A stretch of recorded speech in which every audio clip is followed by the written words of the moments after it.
أعوذ بالله من الشيطان الرجيم. بسم الله الرحمن الرحيم. وإذ واعدنا موسى 40 ليلة ثم اتخذتم العجل من بعده وأنتم ظالمون ثم عفونا عنكم من بعد ذلك لعلكم تشكرون. وإذ آتينا موسى الكتاب والفرقان لعلكم تهتدون. وإذ قال موسى لقومه يا قوم إنكم ظلمتم أنفسكم باتخاذكم العجل فتوبوا إلى بارئكم فاقتلوا أنفسكم ذلكم خير لكم عند بارئكم فتاب عليكم إنه هو التواب الرحيم.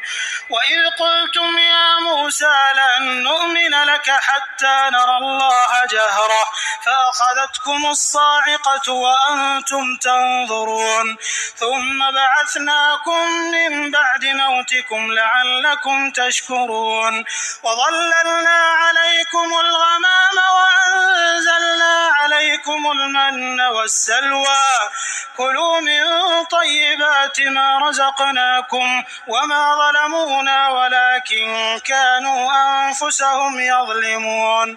وإذ قلنا ادخلوا هذه القرية فكلوا منها حيث شئتم رغدا وادخلوا الباب سجدا وقولوا حطة نغفر لكم خطاياكم وسنزيد المحسنين. فبدل الذين ظلموا قولا غير الذي قيل لهم فأنزلنا على الذين ظلموا رجزا من السماء بما كانوا يفسقون.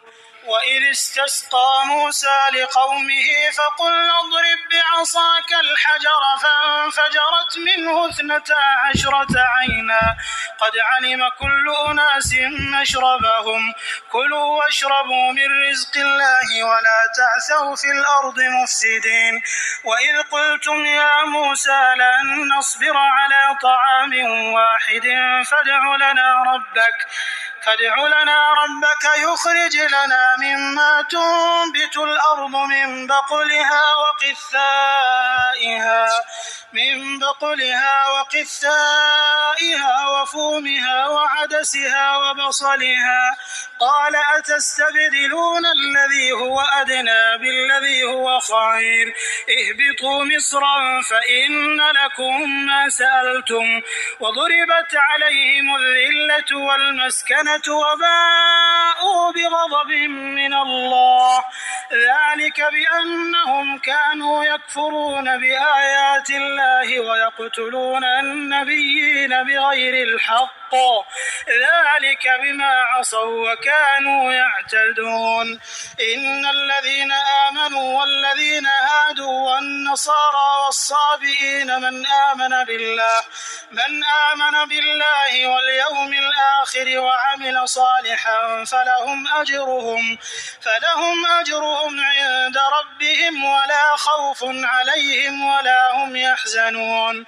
وإذ أخذنا ميثاقكم ورفعنا فوقكم الطور خذوا ما آتيناكم بقوة واذكروا ما فيه لعلكم تتقون ثم توليتم من بعد ذلك فلولا فضل الله عليكم ورحمته لكنتم من الخاسرين. ولقد علمتم الذين اعتدوا منكم في السبت فقلنا لهم كونوا قردة خاسئين فجعلناها نكالا لما بين يديها وما خلفها وموعظة للمتقين. وإذ قال موسى لقومه إن الله يأمركم أن تذبحوا بقرة قالوا أتتخذنا هزوا قال أعوذ بالله أن أكون من الجاهلين. قالوا ادع لنا ربك يبين لنا ما هي قال إنه يقول إنها بقرة لا فارض ولا بكر عوان بين ذلك فافعلوا ما تؤمرون. قالوا ادع لنا ربك يبين لنا ما لونها قال إنه يقول إنها بقرة صفراء فاقع لونها تسر الناظرين. قالوا ادع لنا ربك يبين لنا ما هي إن البقرة شابه علينا وإنا إن شاء الله لمهتدون.